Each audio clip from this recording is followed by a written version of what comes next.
السلام عليكم ورحمة الله وبركاته. نحمد الله ونسلم على رسوله الكريم. أما بعد، أعوذ بالله من الشيطان الرجيم. بسم الله الرحمن الرحيم. நமது வாராந்த ஃபிக்ஹுடைய வகுப்பின் இன்றைய 19வது பாடம் உலு சம்பந்தப்பட்ட பாடம். சென்ற வகுப்பில் உலுவுடைய உறுப்புகளை கட்டு போடப்பட்டிருந்தா, பெண்டேஜ் போடப்பட்டிருந்தால் எவ்வாறு உலு செய்வது என்ற சம்பந்தமான பாடம் பார்த்தோம்.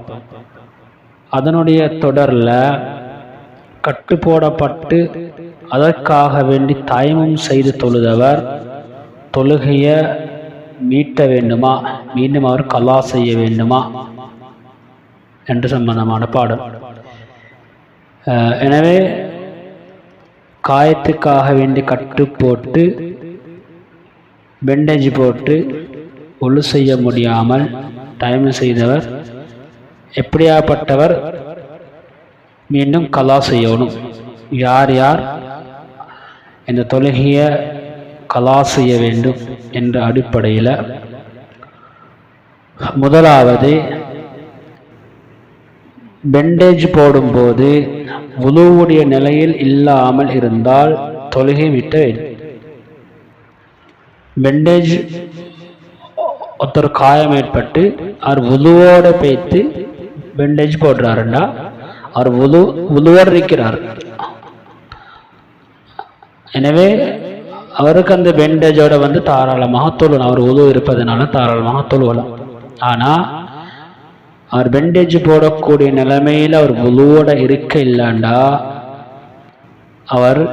அவருடைய தொழுகையை கலா செய்யணும். திரும்ப அவர் சுகமானதுக்கு பின்னால் இவ்வளோ தொழுகைகள் அவர் பெண்டேஜ் இல்லாமல் அவர் உலு செய்யாமைக்கு தொழுதாரோ அந்த தொழுகைகளை கட்டாயம் வர கலா செய்யப்படும். ரெண்டாவது, தயமத்துடைய உறுப்புகள் கட்டு போடப்பட்டிருந்து அதற்காக தயமம் செய்யப்பட்டால் அவருடைய உலுவும் தயமமும் பூர்த்தி ஆகாததுனால அவரும் திரும்ப தொழுகை கலா செய்யணும். அப்படின்னா எங்களுக்கு தெரியும், உலுவுடைய ஃபர்லுகள் 6. அதில் நீயத்தை விட்டா 5 உறுப்புகள் கட்டாயம் கழுவப்படணும், 4 உறுப்புகள் கழுவப்படணும். 6வது தர்த்தீப்.